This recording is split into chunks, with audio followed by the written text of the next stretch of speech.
Hi again. Here we are now with our 32-bit Golden Gate image. The next step is tone mapping. To do this, just go to Workflow Shortcuts and click Tone Mapping and Fusion button. This will open you a couple of additional windows. The first one on the left is the settings that you will follow from top to bottom to adjust your tone mapping. On the right here, you see the preview window, which you will be looking at all the time to see your setting alterations.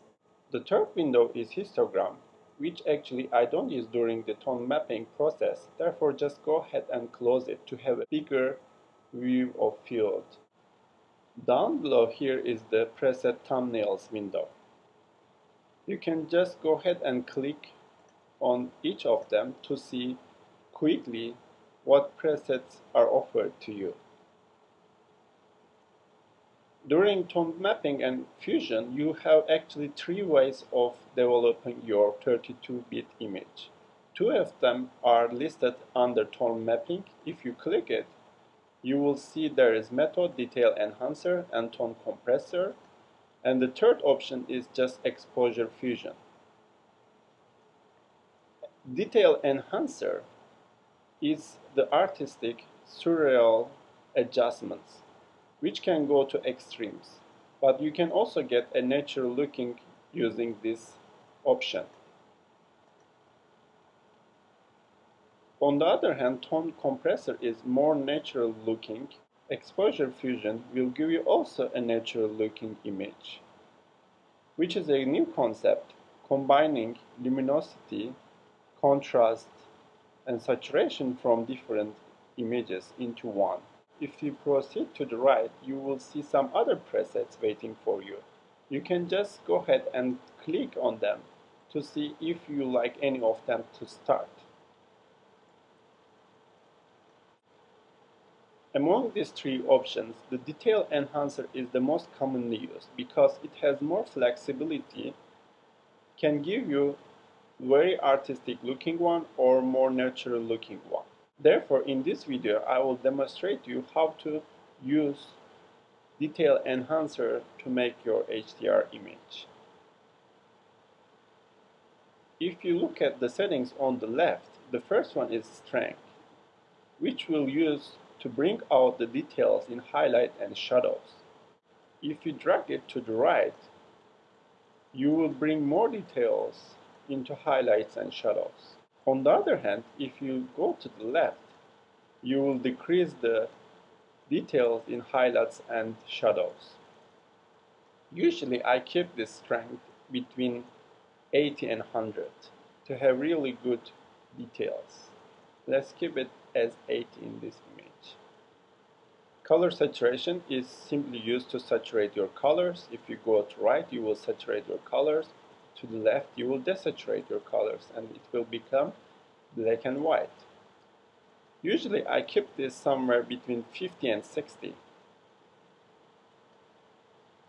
If you are going to use Photoshop or Lightroom after this process, you can leave this color saturation settings low because using Photoshop or Lightroom you have more flexibility to add colors. The next one is luminosity. If you drag it to the right, it will show more details in shadows. On the other hand, if you drag it to the left, it will hide the details in shadows. According to overall exposure of your image, you will use this somewhere around 0, minus plus 2. For this image, let's go ahead and choose minus 2. You can also click somewhere in the image to get the zoom view and see if you are making very dark or very light. Maybe we can go a little bit lower, like minus 3 in this image. Micro contrast will increase the overall contrast. If you drag it to the right, you will add contrast to your image. To the left, you will decrease the contrast. I usually keep this between 5 and 7. Let's keep 6 for this image. Smoothing is the main control for your artistic taste. If you drag it to the left, your image would look more painterly, more artistic, surreal. On the other hand, if you drag it to the right, your image will look more natural. There is another way of adjusting smoothing, just simply clicking light mode. And you can here, by clicking different options, you choose your start point. I will keep this as -4 for this image. The next settings waiting for us are tone settings. Here you can increase the highlights in your image using white point, or you can increase the blacks in your image using black points. And gamma will help you to increase overall highlight and to decrease it. If you just go ahead and try the white points, you see that your image is getting brighter and brighter. Usually I keep this relatively low, somewhere 0.25 or 0.5. That is looking good for me for this image. The next is to add black into your image using black point slider. If you take it to the right, you will see that your image is getting darker and darker with the addition of black point. Just go ahead and open 1:1 zoom.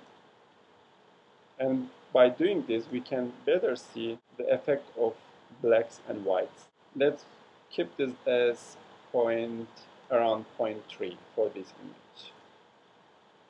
Gamma settings will help you to adjust the overall brightness. If you drag it to the right, your image will get brighter. To the left, it will get darker. Usually I don't change this setting. The next is color settings. The first one is temperature. If you drag it to the right, your image will get warmer. That means you will have more yellowish colors. If you drag it to the left, it will get colder. That means there will be more bluish color in your image. Usually I don't change this setting unless something is really wrong with the image. You can use these two settings here, saturation highlights and saturation shadows, to individually saturate your highlights and shadows.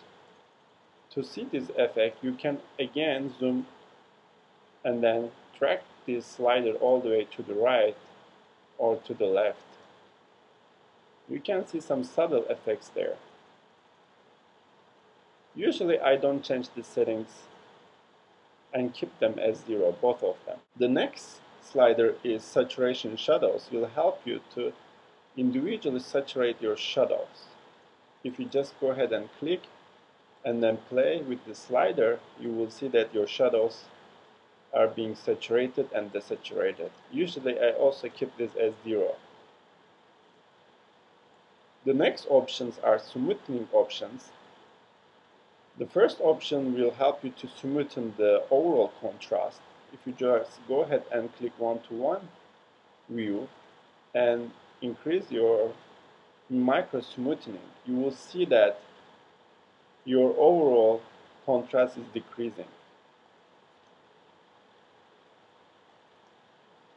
Just look at here in the overview.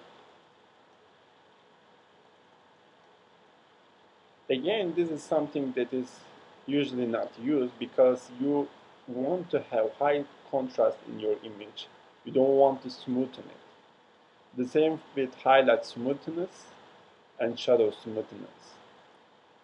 This will smoothen your highlights and shadows, but also will decrease your contrast. The next option is shadows clipping. You can simply increase your shadows by dragging this slider to the right. Again, I don't change the settings. After adjusting everything here, we can just go ahead and click process to get final image.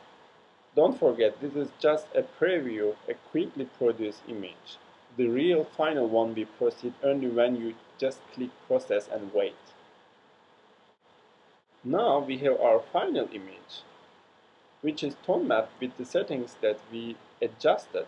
The next thing is to go ahead and save this image. When you want to save the image, you will have a couple of file format options: TIFF 16-bit, 8-bit, or JPEG. I keep this as TIFF 16-bit to have the maximum information embedded in the image for better manipulations in Adobe Lightroom or Photoshop. Just go ahead and save your image. And congratulations!